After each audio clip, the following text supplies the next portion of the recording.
Hi folks, I'm Richard Friedman and welcome to my Ukraine update for June 13th, 2022. Every week or two we get together and we do usually the update and the cartoon countdown. This time around there's so many things going on with Ukraine that I decided to do them separately. So today I'm just giving you the Ukraine update for June 13th, 2022. So here's a new map that I've made here of this. The whole action here is in the eastern half of the country, and the key to understanding this map is to look at, first of all, the red zebra stripes. This is the Crimea that Russia took in 2014, that they already had before their invasion of February 24th. They already had this area. They are taking it back in 2014. And here, again, this is known right here as the Donetsk and Luhansk, collectively known as the Donbass region. This Donbass region here, and the region extends up to here. This is the entire Donbass region, and a good percentage of that, probably 75% of the Donbass region, is comprised of these two areas here that the Russians already had basic control of by virtue of their puppet governments that they had set up here. There were a lot of people here who were, Russia's right next door here, and a lot of people were sympathetic towards the Russian cause in that area, and a lot of people there spoke Russian, and so it just evolved into a situation where the Russians manipulated the situation somehow or whatever, but they got control and they set up puppet governments here in these two. They're part of Ukraine, and yet they're being run by Russia. In a way, it's an oxymoron in a way, because it is and it isn't, But this is what they basically had. They had these two areas, and I remember before the invasion, Putin already declared them as separate republics. He made that declaration official to himself when he declared them independent republics before the invasion. So again, this was setting the scene for the invasion, was making that statement here. Okay? And then kind of expanding that, he brought in the fact that the Nazi government and this and that, and they were against so he brought all these erroneous excuses added on to that justification. So that's how that evolved. So what we have here again is the other part is the area. The solid red part is the area that they took as a result of their invasion here in the east. They've got this area here, and they've got this, and you can see here Kyiv is still being bombed, and they're sending in missiles, but it's still under Ukrainian control, and Kharkiv here is taking a lot of bombings. A lot of bombings here from the north. They're coming in to Kharkiv. A lot of bombs being dropped here on Kharkiv. But they're not committing any military or any infantry. They're just bombing it to get them ready, kind of preparing them, peppering them up for what's to come in the future, in my view. So they're just bombing this Kharkiv. See, and they have here, this is Russian military present in Belarus. So they could be attacking from their bases in Belarus, or it could be Russia. It's very far. The line is somewhere along. The line is somewhere along here. So they are still. The Russians are still well focused on the entire country, except that they now have their priorities focused on this area of eastern Ukraine. Okay, and they have with the taking of Mariupol here, with the taking of Mariupol, they have a land bridge now. With the taking of Mariupol, they have a land bridge from the Crimea right up to Russia, which is what they wanted, that land bridge. Okay? They're talking about putting in all kinds of transportation and making it, like an expressway of some sort. It hasn't gotten to that point where they can build an expressway, like the Long Island Expressway or something like that, from Crimea to Russia. It hasn't gotten far from there, but they see it as a land bridge that they've captured that territory. Okay, and so now the yellow is the stuff where the Ukrainians have held out and trying to make advances. They blocked the Russians from taking Odessa with a strong offensive from Mykolaiv, and they moved over here towards annoying them because the Russians have Kherson, but they're annoying them in Kherson, and they're out here, and they pushed them in that direction towards Kherson, away from Odessa, with a strong offensive from Mykolaiv here. Okay, they want Odessa real bad because that's the last city, and that'll change the geography of Ukraine because that's their major seaport where they have access to the sea here. You can see they have access to the Black Sea from Odessa, and they're blocking them from exporting their wheat, and they're blocking their ports along here in the Sea of Warsaw. Also, cities along here that they have full control of. They're blocking the ports from the Ukrainians from exporting wheat throughout the world. The Ukrainians are a big exporter of wheat, and they feed the world to a lot of extent in that area, and they're hampering that. And I suppose that they're using that as a hedge to get the United States and the nations to take away the sanctions against Russia, and they're using kind of food as blackmail for the sanctions. It seems that way. I've read it. I've read that idea. I also read that, and it seems right. That's the way they would be thinking. So they're using food in a way as a weapon to relieve themselves of the sanctions, which I'm sure are hurting them for sure they are. Okay. So again, the yellow pockets here. There's a pocket here. That's Ukraine here. Ukraine fighting back along here. Along here, they're fighting back here. And here coming out from Mykolaiv, and up here in the north, they've made some progress up here. But you can see that the trend is that the red trend exists.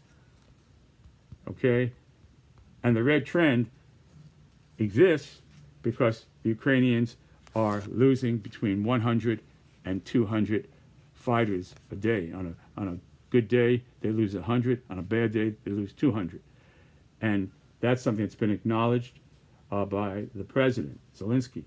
And the problem here is they don't have, and what's doing it is the Russian artillery are so far superior. And the Russians don't have to commit any men. They're just killing them with their artillery. And the reason why the Ukrainians couldn't take out the artillery is because they don't have the numbers and the range of weapons, the long-range weapons they need to take them out. So it's turned into, and out here in the east, it's not like it was up in the north where you had cities and you were fighting in cities. Here it's open terrain, and so the Russians are making good use of all their artillery superiority. And they're doing a job. See? So the thing is that my feeling is that, now just the other day, the Russians boasted, I don't know if it's true, they said this, that out here, out west in Sortiev, they bombed, they sent in some missiles, rather. They sent in some long-range missiles, and they bombed all those weapons that they need in terms of the shells and stuff like that. that they use, the anti-missile systems, artillery, and long-range shells, and all that stuff was stored in a warehouse in Kharkiv, and the Russians came in there, and they did that.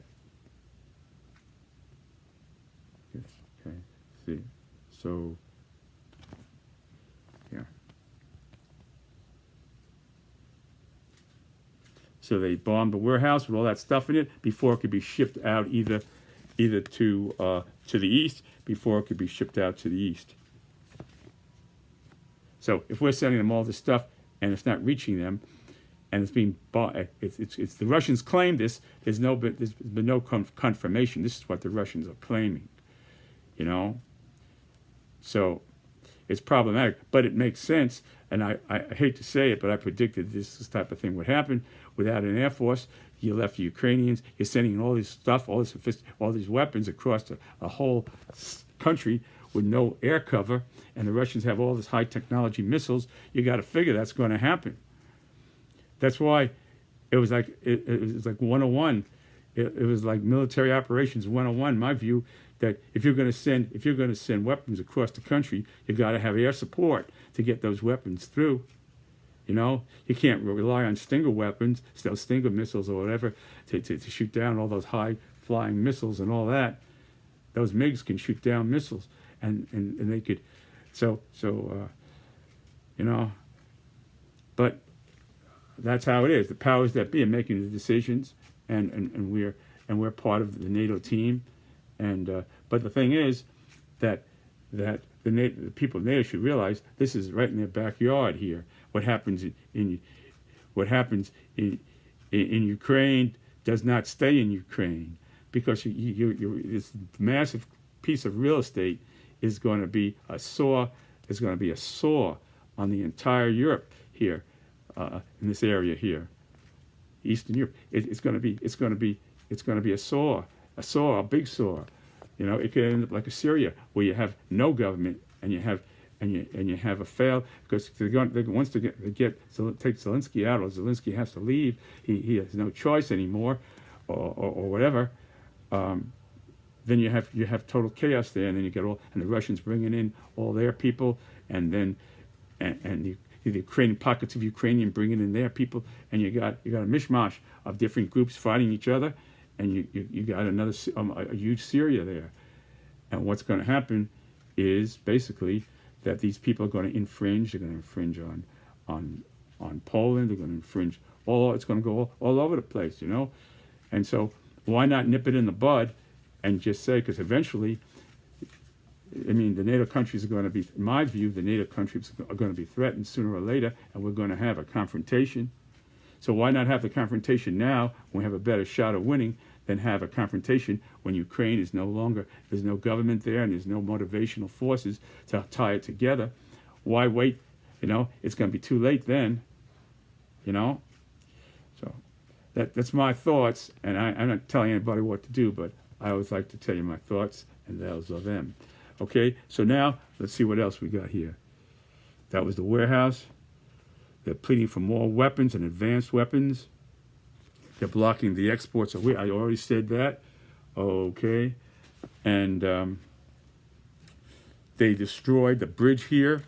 That bridge that they're going to. The next thing after Severodonetsk is going to be the sister city of Luhansk, and they destroyed that bridge. They circled it here. I don't remember if I said that to you about that. Okay, and that's really the story here. The Russians are concentrating their infantry in this area of the country. They're going to use their infantry any day now to take Severodonetsk, and once they got that, they're going to go into the sister city of Lysychansk, and they're going to move west, and that's the way I see it, and then they're going to gradually move them in. But right now, they're not investing any infantry. They're concentrating their infantry over here in the east, and then they're going to move over here, and eventually they're going to take Kharkiv, Kyiv, and Kharkiv, of course. And so they're bombing Kharkiv, and you see that here. That was after Putin's threats. He got mad because Putin got mad about the long-range weapons that we're sending them, and maybe we're sending them 2 or 3 get through. How many get through? How many are we sending them? Number one. how nobody says how many we're sending them, and number two is nobody tells us how many are getting through, and so far we have no confirmation whether it's true or false, whether those weapons were blown up. So why don't somebody investigate that and find out if that's true or not? If the Russians are saying something, why not check it out to see if it's true, and have an investigation? But we haven't heard anything about it. The Russians just saying this, and we're keeping quiet. So we're like we're reacting all the time. We're reacting. I feel like we're 1 or 2 steps behind the Russians all the time here. We're playing catch up in every stage of our assistance to Ukraine. We're playing catch up, and there's going to come a time when we won't be able to play catch up anymore. And all we have to do, we're going to have to confront the force. We're going to have to confront Russia in I hate to say it, but something like a Cuban Missile Crisis. God forbid, but it seems inevitable to me. And I say, well, if it's going to happen, because the NATO countries, and especially, Putin was talking the other day. He sees himself as another Peter the Great. And Peter the Great had this long war with Sweden, and Sweden wants. I'm sure Sweden heard that, and they're probably waiting in line, staying up nights thinking about that, and wanting more now than ever to join NATO. Hearing that Putin, he sees himself now as the great Peter the Great, who did all this business, and he's going to go in line and bring back the Soviet Union, put it all back together again, and it'll be Putin the Great. There was Peter the Great, and then there was Putin the Great, and there'll be statues of Putin all over Russia and all over his new kingdom, his new Soviet Union, and there'll be statues, and that he'll rest in peace with that. That's what it seems like. So anyway, folks, I want to thank you very much for watching my Ukraine update, and I'll be coming forward with my next cartoon countdown soon, and we'll focus on that, because it's just impossible to convey this and then go into cartoons. It's just not possible. It's not. You gotta digest this and understand what's going on, and make your own conclusions. Draw your own conclusions. That's what I'm trying to do here. Get you to make your own conclusions, and write your representatives and your senators about what your thoughts are about Ukraine and what we should do about it. Because I brought up what I had to say, and again, I thank you for watching this Ukraine update. God bless you, and God bless America. I'll see you again, folks, soon. Take care. Bye.